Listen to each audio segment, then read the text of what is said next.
Before I introduce you to my next guest today, I want to make sure that you're aware of two new resources to help you to increase your productivity, clarify your purpose, and improve your communication skills. The first one is our Facebook community called Leadership with Purpose. So it's a private community. So go to Facebook groups, search for Leadership with Purpose, and send a request to be invited into the group. There's a few questions for you to answer, and then live to have you a part of that community of other like-minded leaders.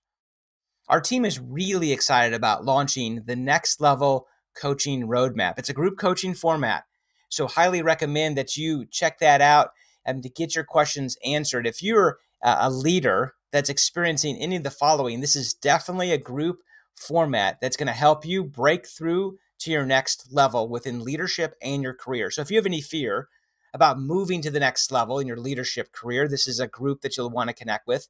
If you have loss of confidence, if you're kind of confused, like not knowing really how to tap into the hidden job market, if you have a desire to really to grow to the next level, this is definitely a group that you'll want to be able to connect with. If you want to know how to stay calm in a high stress environment, there's going to be strategies, tips, and resources, conversations all around how to develop skills to do just that.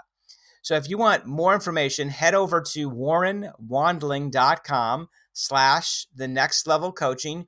And in there on that page, you'll notice more information about the coaching roadmap, but also there's a link for you to schedule a phone call with me so we can help really figure out if this is the right fit to helping you take your career to the next level. Okay, again, that's warrenwandling.com/the next level coaching. Well, welcome back to another episode of How to Become an Obstacle Buster. I'm your host, Warren Wandling, the show that's dedicated helping leaders and entrepreneurs to overcome their obstacles, build resilience, and achieve success. And I have a great guest with me today to help us do just that, Lisa Patrick. Welcome to the show, Lisa. Thanks for having me, Warren. Yeah, I'm actually really looking forward to our conversation today. As a startup advisor, investor, brand strategist, and co-author of Intelligent Curiosity, tell us about your business. Well, there are people in the world that have a niche, and they're a generalist and they're a specialist. And I would say that I am a generalist, but truly I'm driven, honestly, Warren, by helping CEO and founders, move forward in their greatness. I think we all need a cheerleader. We all need somebody standing beside us, those running mates. And if I can help simplify their business problems and create a brand that's distinctive, that others are, recognized not just in the minds of their customers, but in the hearts, that is what gets me up in the morning and gets me so excited. And so lots of times I'm just looking to acquire or partner with thought leaders, to whether it's, to start up or scale their business. And it's usually through strategic relationships and marketing that I do that. Wow, that's interesting. I love your language also, helping those CEOs and thought leaders to be able to move their business forward. Because like within leadership coaching, we always talk about forward progress. Progress doesn't have to be a large leap. It just has to be forward progress. Yeah. I think people struggle a lot of the time in taking the necessary action, whether it's good or bad, right? And they want to often, not always, but often they're so busy worried about being perfect that it's just get it out there. Just get it out there. That's all that matters. And once it's out there, then you can test and simplify and pivot and adapt and do all those wonderful things. But if it's not out there for the world to see and to use and consume or whatever it may happen to be, whether it's a product or a service, you can't redirect your focus. You cannot take intentionality in what you're doing without that information. Well, I love that encouragement just to be able to take action and to move forward. So then from there, you can make adjustments. You can, the key word of 2020 was pivot, but to be able to make the adjustments of what the market needs. Absolutely. Well, and I hate the word pivot because that implies that somebody actually had to take the time and intentionality to determine what they needed to do to pivot. And I think a lot of people just adapt or move in the moment based on a need, right? And I don't know that that's necessarily a true definition of a pivot. Yeah, I like that. I like that correction. Yeah. So, what is the greatest obstacle that your clients encounter? Oh, where do we begin, Warren?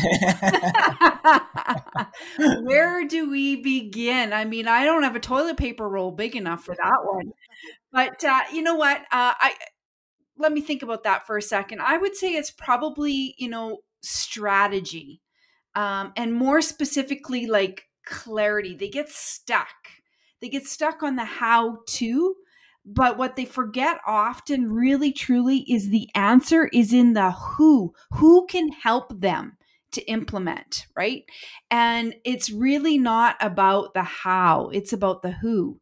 And often, it's been my experience that most people are stuck on these following three things. They either don't know how to do that, so they just stop.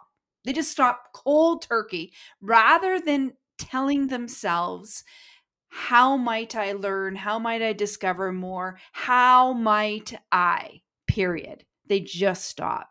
Or they don't have the resources and they say to themselves, it's not my job to build it. I don't have the money. I don't have the people. I don't have whatever it may happen to be, rather than just finding a way to get it done. Just do it. Just find that way. The truest and most authentic, real entrepreneurs don't ever tell themselves they don't have the resources. They just find that way to get it done. And then the third thing is they'll tell themselves, I'm not like that. Well, become like that. I mean, Jim, my co-author with Intelligent Curiosity, he would say, become more of what that is. Don't tell yourself I'm not like that, because that's a negative connotation of, and it puts a roadblock in the obstacle of what you're trying. It puts an obstacle in the goal that you're trying to accomplish or the focus that you have. You just need to become like that.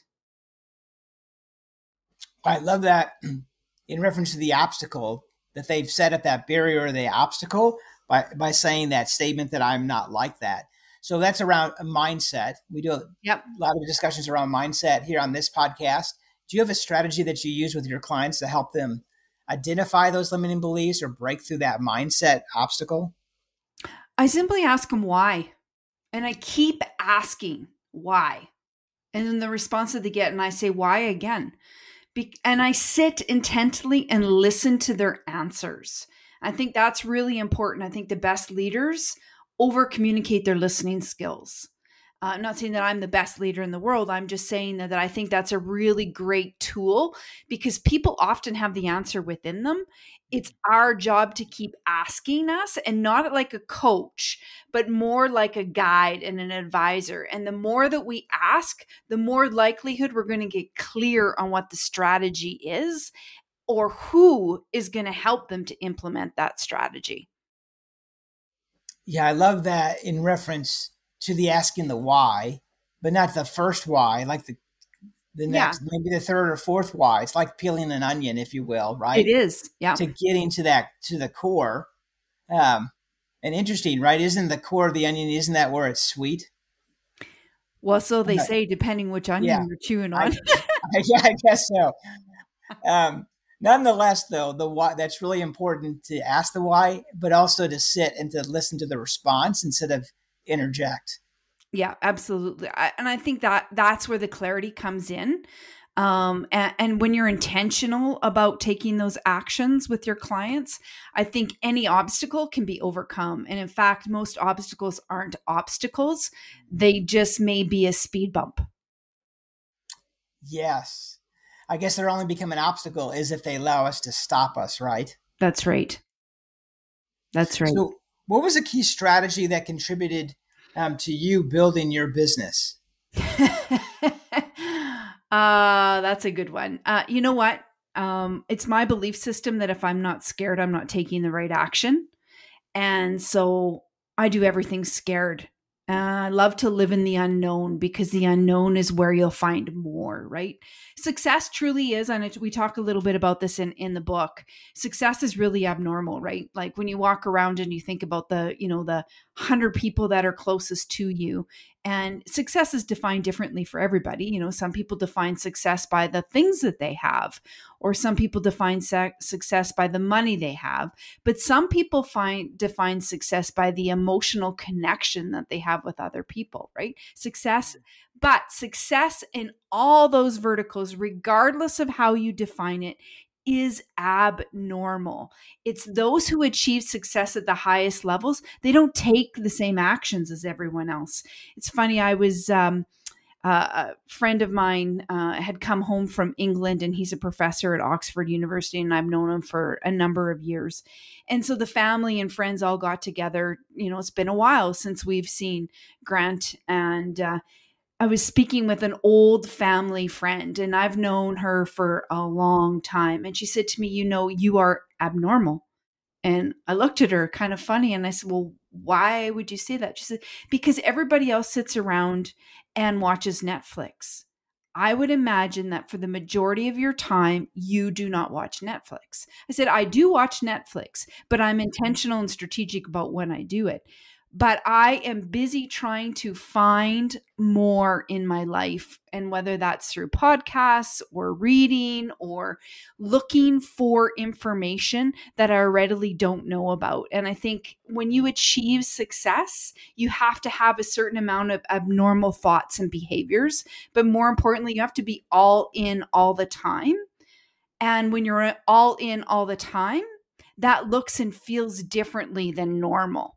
And, some could actually even, Jim and I, when we wrote the book, Intelligent Curiosity, we had a big discussion around, one could actually even argue that maybe it's a little bit of a mutant behavior, if you will.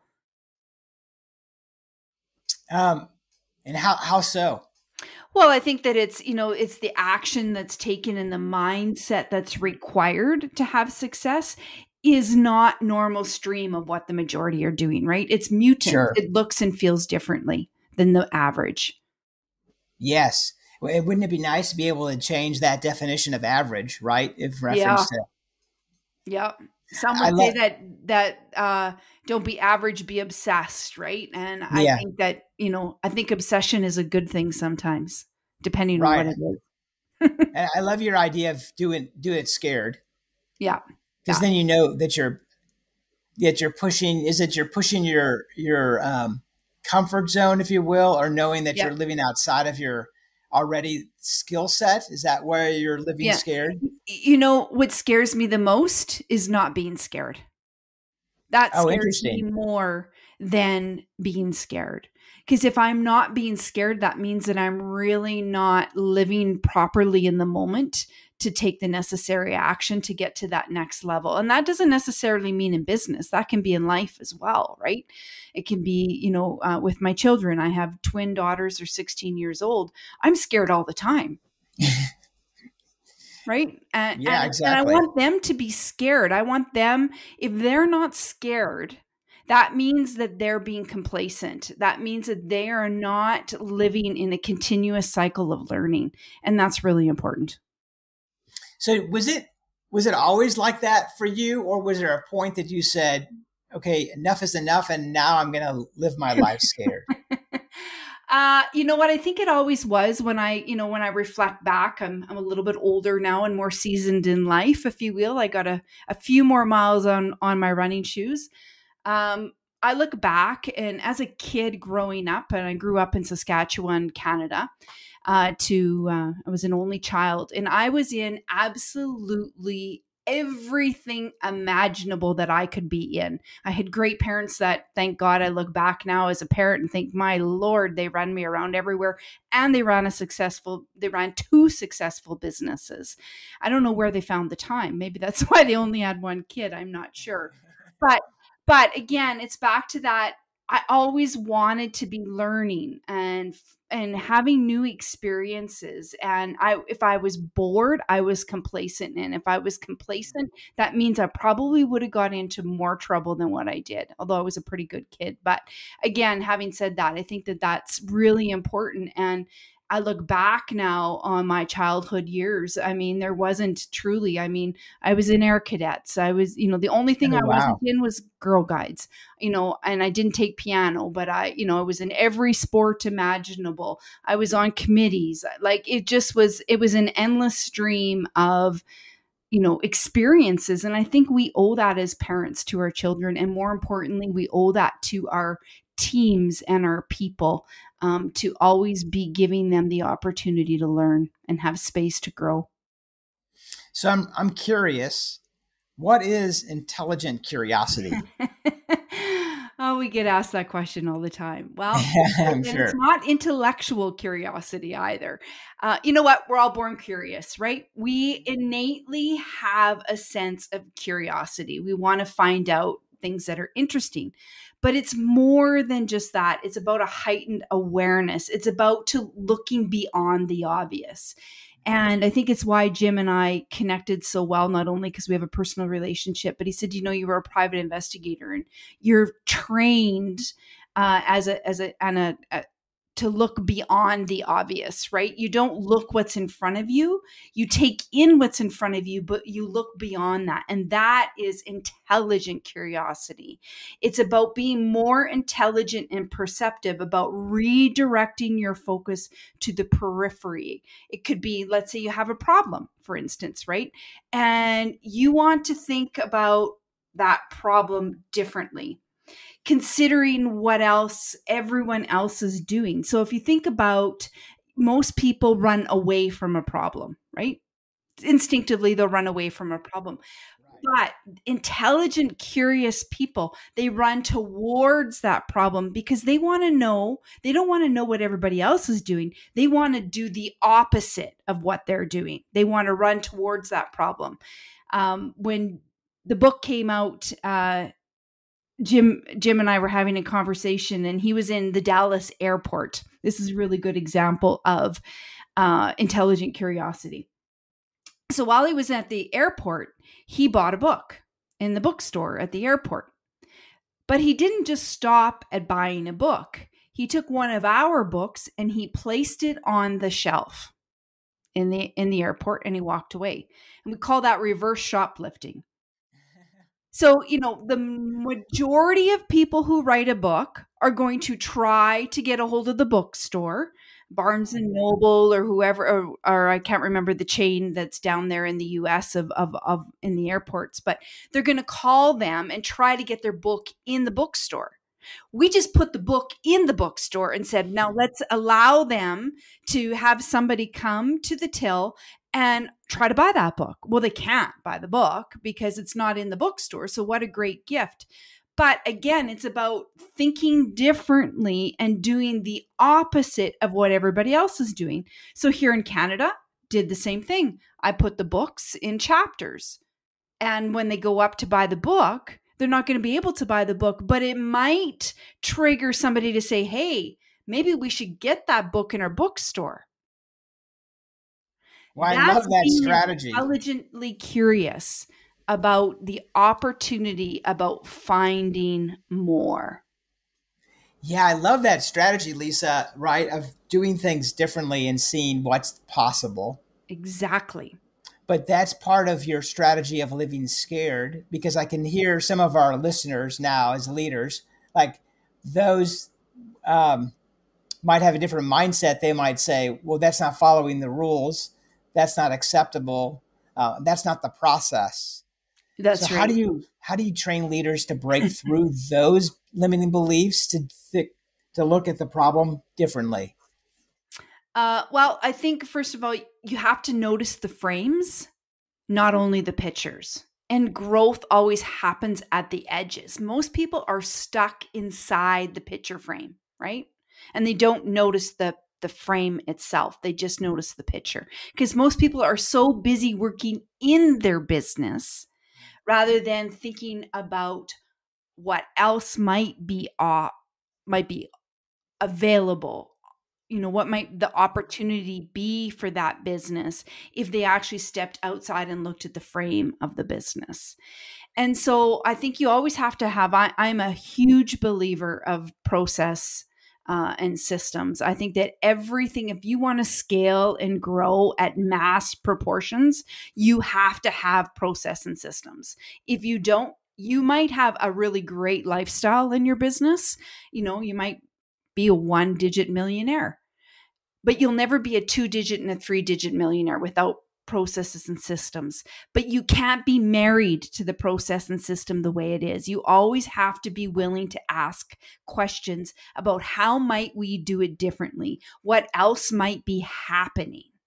What are the questions that others never thought of asking about that process and system? That's how we're always, it's like a snowball. We're standing on a cold winter day and we want to create a snowball. Well, how do you make the snowball bigger? Well, you keep rolling it and you keep rolling it, right? And it gets bigger and bigger and bigger. Well, process and systems can get bigger and bigger and bigger, and they can get better and more refined. But we have to think about those things differently. We have to ask questions differently. And most importantly, we have to say, and with that, or and then what is. So in your opinion, why do leaders need to learn how to ask more powerful questions? I like that question. I'm going to ask you, why do you believe that to be true? And do you believe that to be true? I believe that to be true because if we ask the right questions, we get the right solution. So the mind will respond if we ask the right question. Okay, so let me ask you this. What if we think the question is the right question, but the person sitting across from us doesn't understand the question? So then the answer to that question is just to not be married to the question, but maybe reevaluate how to ask the question differently to help move that conversation forward. Absolutely. So I think that it's not really about asking powerful questions. It's actually about asking a question and then listening to the answer, because the power is often actually in the answer, not the question. But we got to really be thinking and being intentional and over communicating that listening skill to really understand what the next question is, right? And when we keep asking questions, we eventually get to the point of what we really want to know.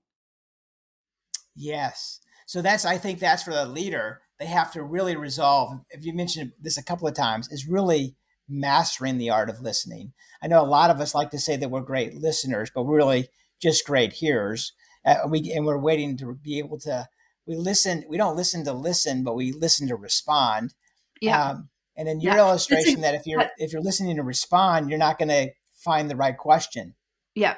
And I think that's a really good point that you make, Warren, is that there is a big difference between hearing and actually listening, because listening requires us to stop what we're doing and stop what we're thinking and be in the moment. And most people think that they're being in the moment, but they're actually just hearing. And often with many leaders, what's happening is, there's a number of different stories and scenarios that are rolling through their mind, right? And it doesn't matter what it is in the time and the moment, but you do need to stop and really, truly be in the moment and listen. Because often I find the magic is actually in the mess, but you've got to be available and be an eligible receiver of the opportunity of the mess. So in an article, I think it was an Entrepreneur, entitled "Want Influence? Use Intelligent Curiosity," you share with your readers how to develop situational awareness. So why do you think leaders really should master that skill? So I have a law enforcement background, and we were taught rules of engagement, if you will. And one of the skills that we're taught, and then you refine over time, obviously, is to really be aware of your surroundings, to both of the threats. And in policing, it's more about the threats that are occurring and not the opportunities. But if you train your brain to think about what's happening around you, not just, and we talked a little bit about this earlier, not about what's just in front of you, when you focus on the edges of something, that's really the periphery. That's where you have impact and you have influence. And that is really intelligent curiosity. That's where you get influence. And influence really is about affecting or controlling something that's happening, a situation, right? And those things can fluctuate, right? And decisions fluctuate, thoughts fluctuate. But impact is about collisions happening, right? And I think that when we are situational and we are aware of what is happening around us, we can then actually think strategically. You talked about pivoting and adapting. We can then think about intentionally what is happening to find more, and does it require a pivot, or do we adapt to what is currently happening with whether it's a product or a service? And I think if I remember correctly in that article, I might have talked about Febreze a little bit, right? Because Febreze was about, getting rid of bad smells, right? But it bombed really bad. And so then they came back out into the market. They didn't pivot, but they adapted because they were aware that the possibility of finding more as an air freshener because it's an odor eliminator. And then it took off. Yes. So I love that strategy for our leaders that are listening around, helping to be situationally aware. Yeah. And that's deeper more than self-awareness, because it's more just the surroundings, not only what you're experiencing, but your surroundings as well. Yeah, exactly. And it's really, when you adapt it to business, it's about not giving up on what you currently have, but it's about being more aware and looking beyond the obvious, truly, about what else might be happening, right? What else can we actually think about that's maybe not in front of us? That's how market invention happens, right? That's how new categories are created in the marketplace, or legacy leaders lose their competitive advantage because somebody comes in because they were aware situationally of what was happening in the market. It's why we don't talk about having a Kodak moment anymore, right? Now we have selfie moments, because who's Kodak? Ask a millennial who's Kodak, they wouldn't know. What's Exactly. Blockbuster? But Netflix was was aware of the situation and took an advantage of that. Exactly. That's a great point. So I understand that you conduct behavior style training. What value does that bring to leaders? So I don't actually do the training anymore, but Okay. I am part of Dr. Tony Alessandra's company, Assessments 24/7, and we talk about the platinum rule. Everybody knows the golden rule. The golden rule is Yes. treat others how they'd like to be treated. But what happens, Warren, if I want to be treated differently than you? You have to apply the platinum rule. Treat me like I'd like to be treated. And that requires an adaptation of the behavior that you're currently communicating with somebody. It doesn't mean that it changes who you are at the core. It just means how you communicate with somebody else, how you want to position the message so somebody can receive it appropriately.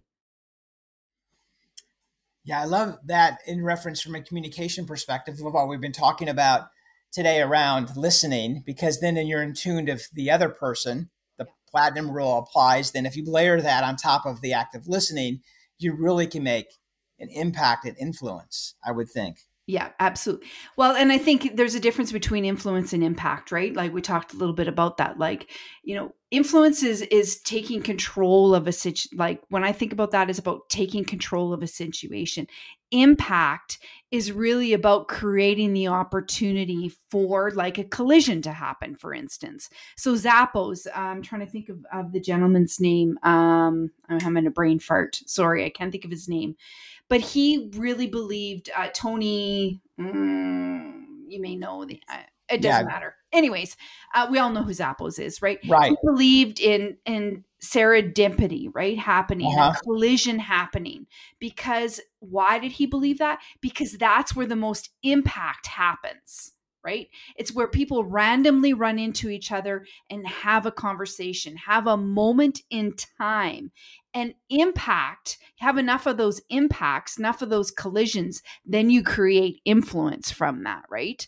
And so I think that's really important. I think in the work that we do as leaders, as parents, as children, as guides and leaders to whatever we're doing in life, I think we have to create greater conditions for people to belong and thrive. And that does require influence, but it also requires impact. So I believe success leaves clues, and one of those clues are the books or authors that other leaders read. What are some of the books that have influenced you along your journey? Oh my goodness, there's so many of them, Warren. I don't know Yeah, where to right. begin. I don't know where to It's begin. almost not a fair question, is it? It's almost not a fair question, because I think that, there are a lot of great books out there. There are a lot of great authors out there, and there are a lot of unknown authors that have really great books. So I could say, Richard Branson's, or I could say, Gino Wickman's Traction.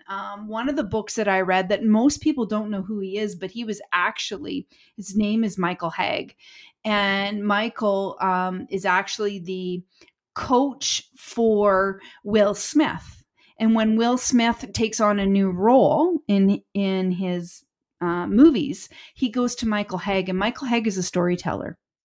And Michael helps him really craft the story in his mind, in Will's mind, of who that person is, so he can embody that person.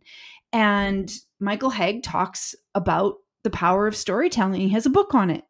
And nobody really knows who Michael Haig is, but wow, he's powerful. He's powerful. His book is, a short read, and I've learned a lot about the power of storytelling through Michael Haig. Well, I'm gonna have to add that to my list. That sounds like a phenomenal book. Yeah, just trying to think of the top of my head. Storytelling Made Smart, or no, Storytelling Made Easy. That's the name of his book. Very good. Well, excellent. So what does the future hold for you, Lisa? Any other special projects other than the new book launch? I do have some special projects going on. We're building, I can't really give any real specific details, but building an app right now in the Zoom marketplace. Oh, wow.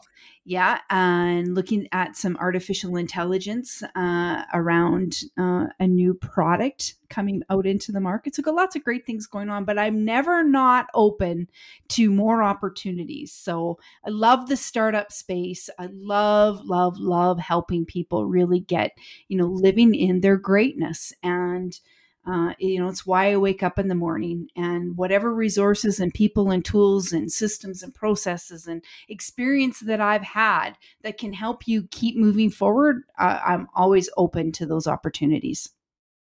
Yeah, that's exciting. So I know our listeners would want to connect with you. What's the best way for them to be able to reach out?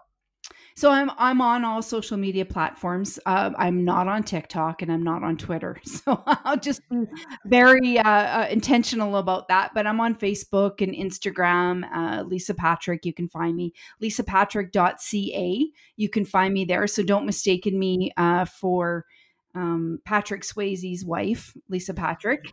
Yeah, that's where you can find me. And you can always find me in the clubhouse as well. Okay, well, perfect. I'll make sure that those links are in the show notes. Thank you so much.